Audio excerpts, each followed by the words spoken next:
Welcome, everyone. My name is Marina Antunes, Festival Director for Spark Animation. I'd like to welcome you to this session in our Meet the Filmmaker series, where we talk to filmmakers whose films are in the festival. Very pleased today to have with me William Bradford. William is the director of World Naked Bike Tour. Welcome to Spark. Thank you. So very nice to have you and be able to speak to you about the film, which is so much fun and wonderful. Congratulations. It's really, really lovely. It's a relief to hear that, definitely.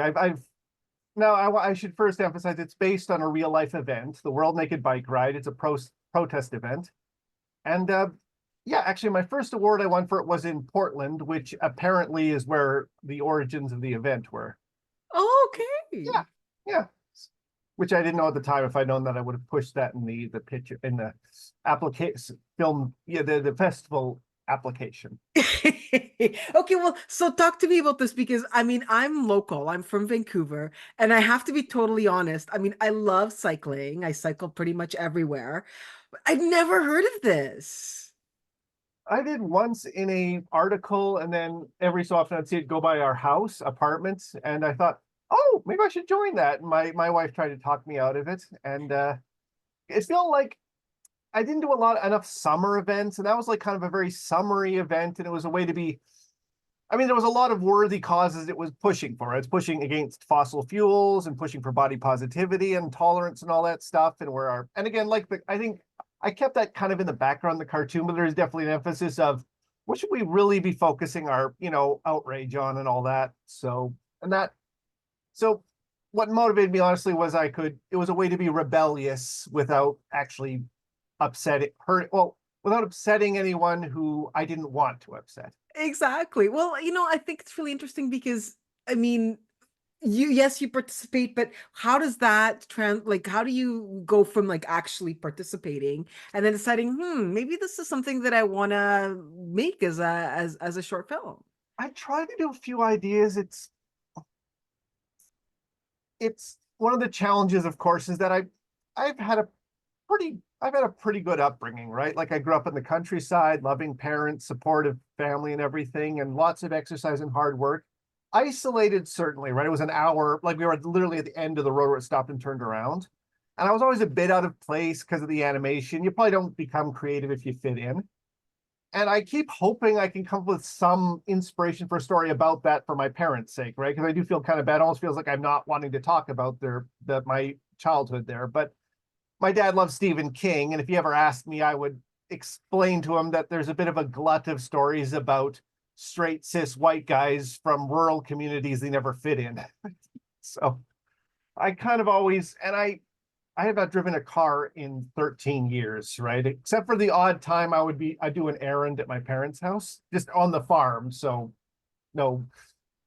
And I do love urban living. I love not needing a lawn to mow. I love getting to walk around the corner of the grocery store. Whenever I do want to travel downtown, like the mobile bikes are what I use. If it's a really far away, you take the train or bus. And if you're in an emergency, you splurge on an Uber once every 2 weeks. So I did kind of love urban living, and that's why maybe this cartoon is about urban living. They also say write about what you know, right? And I thought the naked bike ride was a fun, kind of unusual thing. And I don't think again, as you say, you've never heard of it. I don't think there's been a lot of media done with it. So I thought, why not? That would be fun. I changed it to tour just because in the event that maybe the bike ride doesn't agree with the, projection of the cartoon, because it's mostly just meant to be a funny cartoon, right? It doesn't really directly get into a lot of the protest events, right? And because while I agree with those things, it's not as much.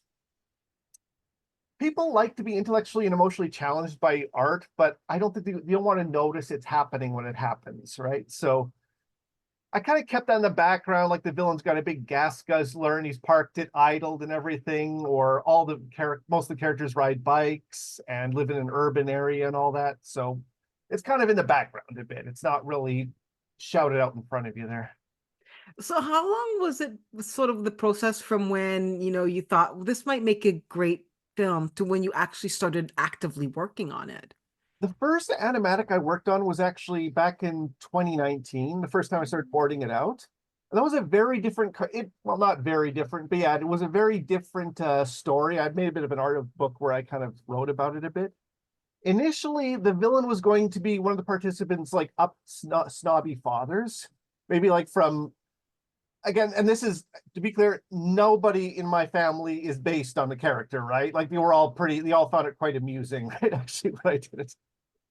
My wife wouldn't speak to me for a day when I first did it. Now she laughs and takes pictures as I go by, but uh, I'm sorry, I keep digressing, don't I? But it was the location and kind of dress of the carrot villain was based a bit on some relatives I have up in Grand Boulevard area, right? But again, not based on them in personality. And the problem where right away I found was it took too long to set up. Like I had to establish a relationship, had to, especially if you don't want dialogue, explain almost like a visual thought bubble why he thinks it's going to reflect badly on him. So and then I asked one of my directors from my studio Titmouse, like, what would be a good Vancouver villain? One person said, well, a realtor, but as somebody under 50 living in Vancouver, those are almost something I've never actually seen in real life. So, and the other one was a thumper with a sign on a beach, just basically shouting at everybody. And that immediately thought, okay, they'll see them. He'll be shouting at people, maybe wearing bikinis or maybe holding hands, especially if they're gay, right? He'll say it's because of the public display of affection. That's probably because they're gay. Because I mean, that's not very subtle in the cartoon, but I think because it goes by so fast, it doesn't feel like it's heavy-handed. And instantly get, okay, this guy will, okay, if he's losing his mind over that, he's going to his head's going to explode if he sees people naked in public. So that right away, no dialogue except the shame line, which was very quick and very one word. And it was kind of a last minute thing I won't spoil. Yeah. Like the dialogue was changed at the last minute. So the character says it at the end too, just so it would tie together. So apart from that was the one bit of dialogue. And it worked really well because shame is a very vague and subjective thing. It can also, and like a lot of those words, it can be very meaningless if it's thrown around at the wrong time. So it worked without being too heavy handed. The other big change from the first step, though, was originally the son was going to start having a bit of a meet cute with another participant in the bike ride, which was going to turn out to be the dad's HR manager, so that would get him in trouble. But apart from the other problems, it's not an appropriate venue for flirting or for even like anything slightly, even in the most innocent way. I mean, almost, yeah, like an important rule was the nudity should be fun and funny and free, and maybe there's a bit of a giddy thrill, but you shouldn't be directly sexual with it, right? Because that spoils it a bit. It feels like a whole point, one of the big points of the event, why it works so well, is everyone participating is all interacting like everyone, regardless of their gender, and everyone's behaving the same way they would if people were wearing clothes. That's kind of important. So in the final, when I did so anyway, this version in 2019 was I worked on it, put it on the back shelf because of some other ideas, and then I started again in 2022. Because while I was working on another project, that was kind of going through my head. It's like, oh, wait, what if I made those changes, right? The other change was having like the representatives of the bike ride being just an established couple, because that changes it instantly. Suddenly, a couple going there together is like, even if you could tell, yeah, even though they're obviously an item, they're mutually supportive to one another. There's a mutual protection to it. Yeah. The joke is that if it wasn't for the open nudity, the couple, right, would be almost nauseatingly wholesome, right? It's always, yeah. Here's the see, I'm trying to get a Kickstarter started for some plushies of the two characters, and yes, it's almost just, yeah. Oh, and I got you got the writing of the it was I did know as I went in, like I wanted to do an adult cartoon, but it was still basically a cute, fun cartoon, right? Without that, aside from that one element, it was still basically just because I thought grown-ups like cartoons too, and they don't all need to be dark and like edgy and everything. Those I love those too, right? I like those as well, but it doesn't need to be from one extreme to the other, I thought. And that was kind of the goal here, was to also see if I could get away with, bums are fun to draw. Nudity's fun to draw, and I want to do it in a way that wouldn't. feel like it was going against, like, a lot of people can go, like, can accept that kind of humor, right? Even if it's maybe slightly objectifying and sexist, but we'll still go along with it and laugh about it because maybe it's a product of its time, or it's still funny, or, you know, people are flawed. But I didn't want to go there. I wanted to be like, people would come out saying, "Oh, that was actually really cute. Yeah, that was body positive." Right? No, for sure. And I was like, because the first big festival I went to where there was a big enough crowd and it felt like there was enough of an animation culture that people would know what they were talking about was the Portland, yeah, Festival of Cinema and Animation. Like, because Portland's huge in the stop motion industry. So many good stop motion films there by young people. It's almost daunting how many young people were there and they were doing this amazing stuff compared to me. But and people came over, they're like, "Oh, I loved it. It was so body positive and everything." It's like, that is a relief, because there's a lot of just jokes about, it's almost like scribbles you draw, like a middle schooler would draw in their like notebook. It's that kind of nudity, right? Like, "Ooh, look what I drew." And I had the fact that it had people had a positive reaction was a relief to me, because I think nudity is funny. I think it's fun to draw, but I don't actually want to be holding anyone back by it and objectifying it. And as, again, a straight cis white guy, I mean, I usually need to listen to people more than like profess my own opinion on it, right? And I was very relieved. And again, even in the first drafts, I would show it to people, and there was only one thing one person called me out on, and she's kind of the, and this is a good, I mean this in a good way. She's always like the protest person. She calls out everything, right? And that's, even if I wouldn't always, you know, judge art on the same level by the same metric as her, it is good to hear from her, because I do generally think she's right about a lot of things. And one thing she did call out was, initially, I guess this is a spoiler alert. Is that okay? Or Yeah. yeah, when the foil is choking on his own megaphone, right? And they rush to help him, right? Originally, the girl was going to come from behind and give him the Heimlich. And she thought, too much, even in an emergency situation, they thought, just given the sensitivity around the nudity, maybe there shouldn't be, you know, non-consensual touching. But Oh. originally she thought of cutting it out, and I thought, well, this is a special situation. Other people, other like ladies who looked at it thought, well, that's, she's trying to save him with the Heimlich. That's different. And there's also feel like, well, if a girl's doing it to a guy, it doesn't feel as bad. But then it's one of those things where it's like, is it unfair if you're just going to flip it and use it like that? I didn't know, but I thought, you know, an easy solution. Yeah, he just falls over and it pops out on its own, and that kind of solved that problem right away. Like, nobody puts a hand on him. The guy's like rushing him and offering to help him, right? But he doesn't actually do it. So, and I felt she almost suggested I could cut that whole part out and just have him like instantly start his vendetta attack.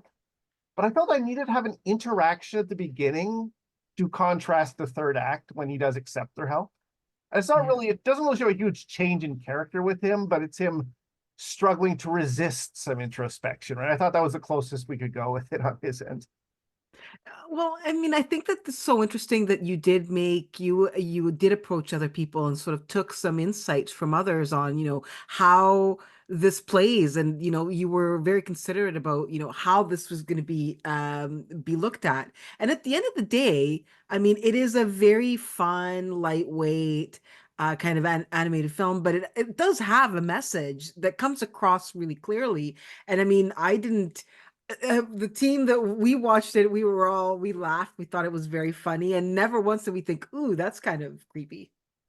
That is very that probably more than anything is the most gratifying thing to hear, because yeah, I did not want it to be like that. I also want to see if there was still a way to, I think one of the biggest inspirations looking back is, I see my aunt and uncle had a farmhouse that I stayed at. Like, well, my parents were from farms too, but it was a different one. And the guest room would always have this little illustration board of all these middle-aged like men and women, like married couples, skiing in the nude. And it obviously was more meant to be funny than sexy or anything, right? And that was kind of the vibe I was going for, right? It's like, this isn't meant to be fan service so much. I mean, I think there probably was a bit of that, and I wanted to see if I could get away with it, or maybe not. No, I thought as long as it was a big goal was to have like make sure that male female nudity was kind of on parity, or I guess physically male, physically female. It doesn't really go into that. There's a blink and you'll miss it intersex character right in it, but I don't think I can get a lot of credit for that because it was kind of many people would rightfully say it looked like it was thrown in at the last minute, and it basically was. I thought, oh, I should do, yeah, yeah. So I don't want a lot of credit for that, but yeah, and also make sure that none of the poses or actions were overly kind of a sexy pinup pose or anything on either characters. The one thing was the one exception was when you show the characters walking away, because it's kind of hard, almost impossible not to be a little sexy when you're walking away. But that's kind of the tricky part, right? It's like there's probably some people that would, yeah, like the villain would probably object to someone simply walking and being sexy as a result, right? And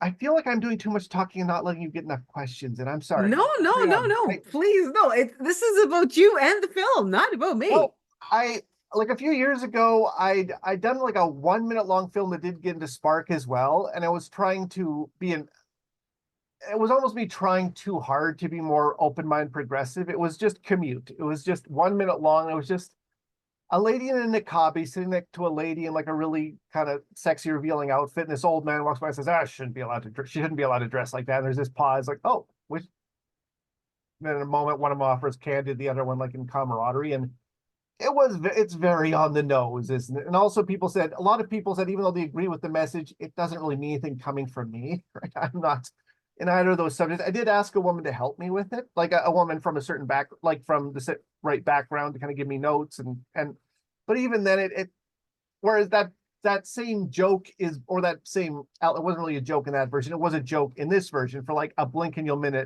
miss it kind of gag. I think because it goes by so fast and the emphasis is still on the angry straight white guy, right? And it's just kind of a side glance. It's the same gag, but it works so much better because it's as a light joke, and it's not meant to be the focus. It's going by very quickly. Yeah. That was one thing I definitely learned based on the first draft or earlier attempts I've made at making shows is don't try and get everything you have to say or try to make the jokes too kind of subtle or kind of multi-layered and kind of challenge people that way, because by the time they're trying to figure that out, they might have missed the next joke. It's not so much because you're trying to dumb things down for people. It's that people are looking at every single little thing. So if you try and put too many subtle little details, they'll be focusing on that. Oh, they'll miss the next thing. So especially in a silent cartoon like this, make it quick and clear and obvious, right? Yeah, for sure. But can you talk a little bit about the design of your characters? Because they're really cute and they're really charming. The designer, well, at least the first design of it, I can show it to you. I could show you the first design that I got this one guy to do. Is it okay to show illustrated nudity on here? Yeah, no, it should be fine. All right. So how do wait? Oh.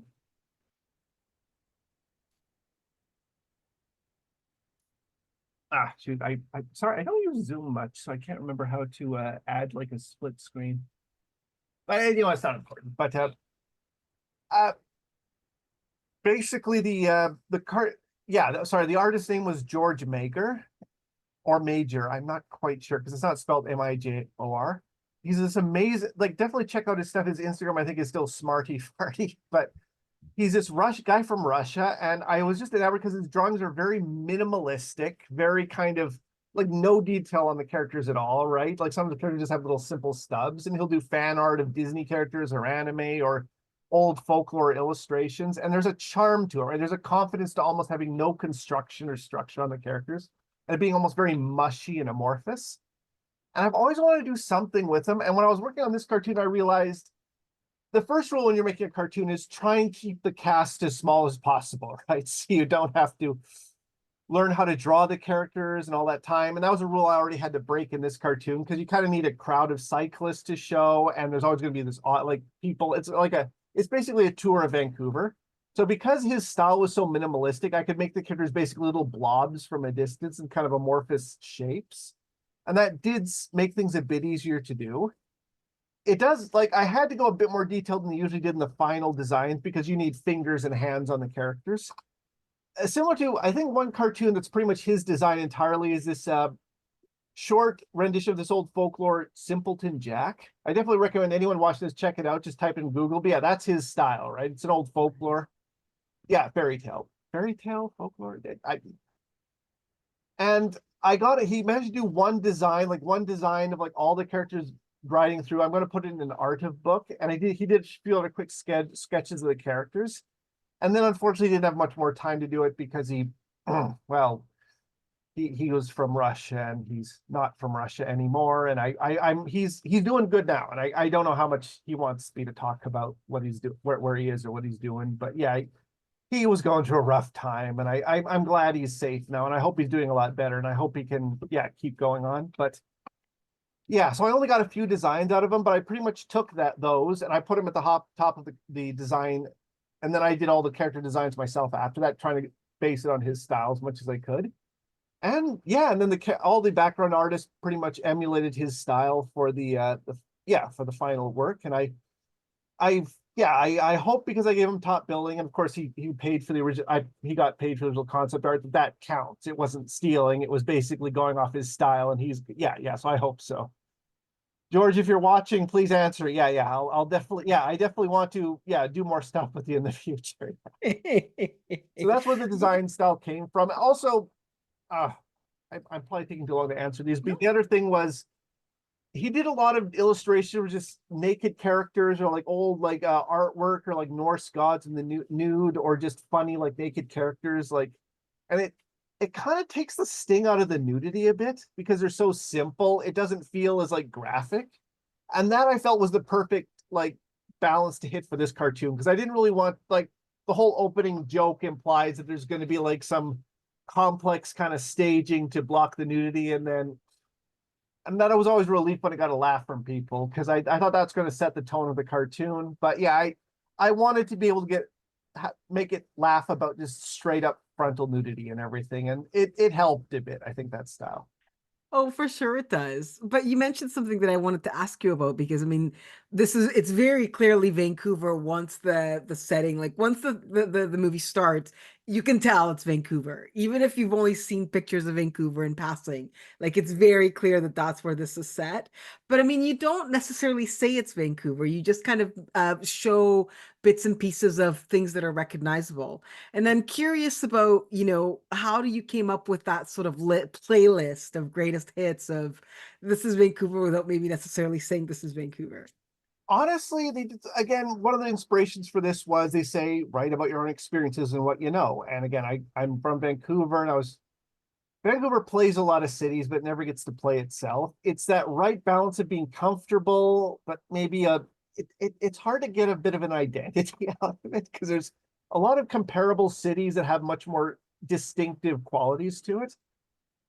But maybe that's part of why it's so versatile, right? It's a bit more adaptable.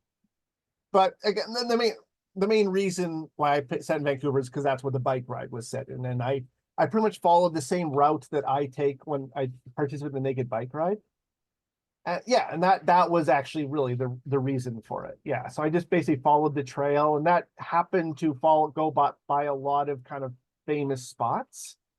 One exception is, a lot of years they go around the art gallery, but I went through the art gallery in the shot, or it never really actually goes right by the Inukshuk at that one spot. Usually it kind of turns up. I kind of cheated that a bit.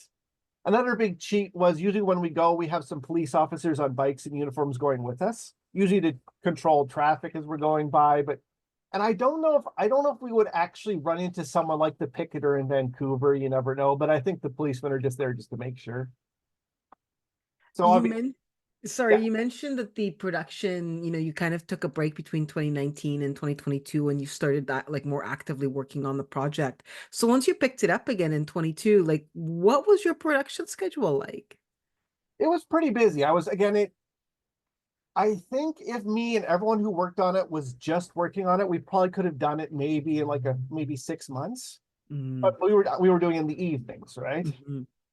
Yeah, there was a bit of a gap in work that I didn't bother to fill in contracts in my studio, just so I could work on it. And like, yeah, the Canadian Council for the Arts funded it, and they always tell you to set aside a salary for yourself. So I was able to get caught up a bit on that. But yeah, most people, the reason the animation cast looks so big is because a lot of people only had time for one or two shots because they were doing other stuff on the side.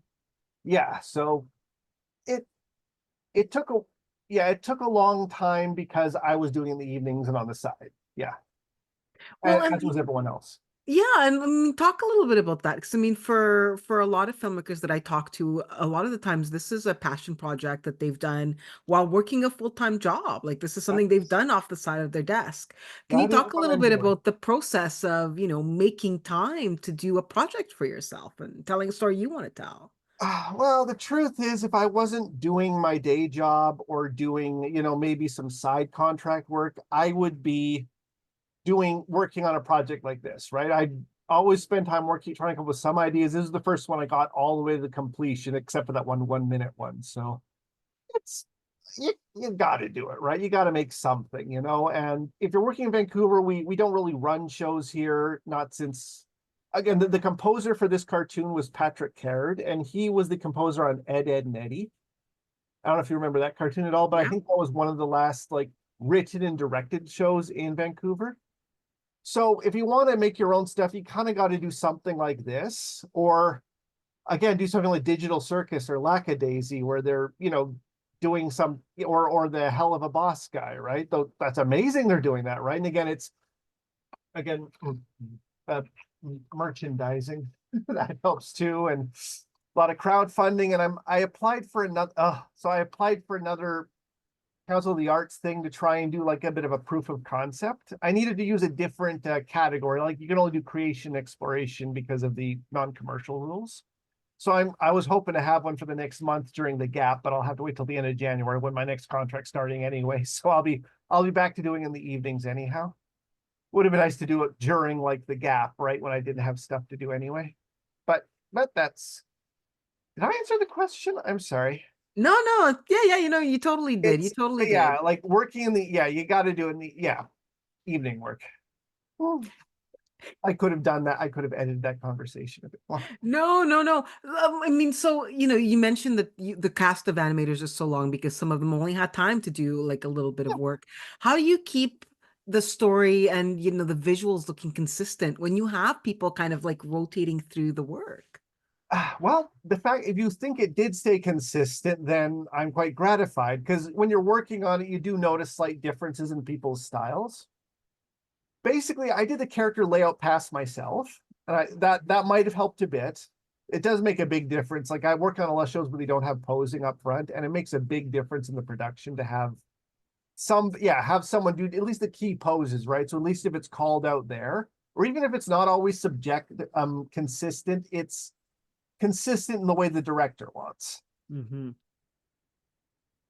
And actually, like I did most of the work on it in TV Paint because I already had it for another production. And some people, James Nutting, check out his short Marmalade is Missing. It's actually pencil paper and it's really charming. He's animation. He did a lot of the big wide shots, especially with the couple like walking away.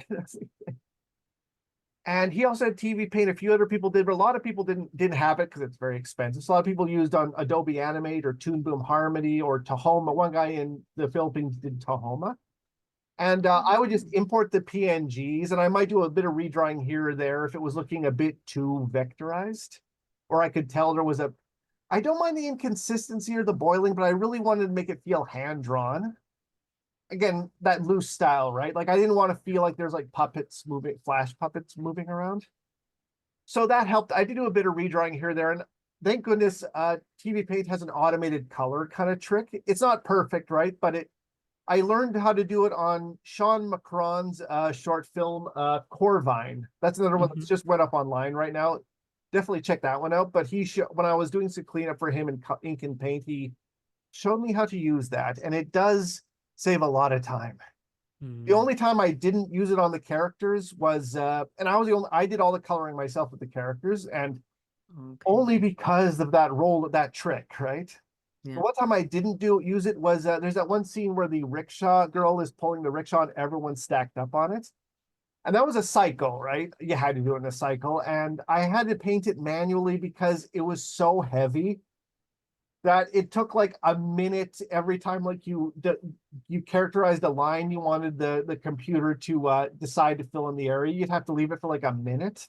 So it's like at that point, I might as well color it in manually because that was actually faster. So it helps when Wow. you have a kid like the character on stage the most is the little guy and he's like one color. I drew inspiration from the foil in Pink Panther, right? Like he's deliberately drawn to be as little work as possible. And again, he was probably one of the characters that was the most like the George Major style, where he's like his lower half's just like a little squiggle to indicate the shoes and feet. Ironically, in the third act, when he loses clothing, that's probably the most detailed. Again, that's another spoiler. So hopefully people watch the cartoon before they listen to this. And them actually no, the two older twins, the two old ladies that are twins in the bike ride, those were probably the ones that were the most unchanged from his original design. Those are basically his character girls. Wow. Usually he does like little stumpy girls, and yeah, that's funny. Those are the only characters that really do like a large breast kind of joke. I thought it was funny because they were two older twins, so it kind of had a funny contrast to it. My image with them is that they were these old Grateful Dead kind of death metal girls in their youth, and maybe in their youth they decided to get, implants, and everything else, shrunk, but those stayed the same size. Because yeah, and I thought in that context, it's not a sexy joke, it's a fun, cute joke. Yeah. Yeah, no, it gets in keeping with the theme and the feeling of the movie. You mentioned the Kickstarter and you talked a little bit about this art book that you're working on. Are these like a continuing project? Like, are you going to do more with these characters? Oh, and look, we have visitors. Jerry, and yeah, she's much more like, yeah, put me down or there will be consequences. She's she's sitting in my lap and digging her claws in earnings. So tough love. But in this case, uh I've applied to a lot of festivals still and Film Freeway, waiting for it. I've gotten a 25% acceptance rate on average, which I've heard is not bad. And if I get at least that amount, it'll be playing in festivals for most of next year. So I thought if I could get a Kickstarter, raise a little bit of money for some merchandising, then maybe people see it, they might look at the store and buy some. And it's mostly, yeah, I'm not expecting a lot from it. It's a very niche market, isn't it? But I thought, so one couple that I met at some of the festivals said, dude, you should totally make some stuff with that. And it would be nice to have I have not, because of all the festival work and traveling and everything, I haven't saved any money this year. I feel bad for it. So I'm hoping maybe this could make up for that a little bit, because yeah. Listen, you gotta raise funds for your next project too. Yes, that too. And I need to, yeah, and it's pretty much, to do that, you need to have something like this on the side and a day job, right? No, exactly. And it's, I don't mind the work as long as it pays off, although, figuring out shipping, that is a nightmare with Kickstarter, isn't it? Crowdfunding, because sometimes it doubles the price almost, and you're like, are people, yes, but yeah, but I thought, and one person, when I did a little screening with friends, one guy said, oh, do you have an art of book? I totally want to get that. And I thought that would be nice, show some stuff. It's only like a 30-page zine. And I also made, I got the official movie poster and someone did just a map of Vancouver. It's on my Elephant March 604 is my Instagram. So I put those on there. And some postcards that actually are like screen grabs from the film of like a Vancouver spots. Greetings from Vancouver. I thought that'd be a nice idea. And yeah, so I don't expect to make a fortune from it, but maybe just pay for some of the traveling and everything. Exactly. Well, we're so thrilled to have you at Spark and so excited to be able to share Thanks the for film with the accepting me. local I'm excited to community. go. Yeah, no, we can't wait. Thank you so much for sharing some insights on the making of the movie. And I can't wait to see the next one. I'm excited to see what you have for us next. Me too, if I can do it. After meeting so many amazing stop motion artists in Oregon, I've been showing one idea I had to them. Now, the big challenge there is I've never worked in stop motion, but that's okay if I get people on it that are interested. But what is between stop motion compared to like 2D or 3D or whatever is, you can't do it remotely. You have to go to the place and everything. So that's one reason I was able to, I didn't answer one question you had, was how do I manage like working full-time, working on a short this. It's because I've been working remotely since the pandemic, and my studio hasn't asked me to return yet. And I don't know if they will or not. It's a bit, you do get a bit spoiled because you can make your own hours a little bit and kind of move things around, but it also means there's not the exhaustion of the commute. Yeah.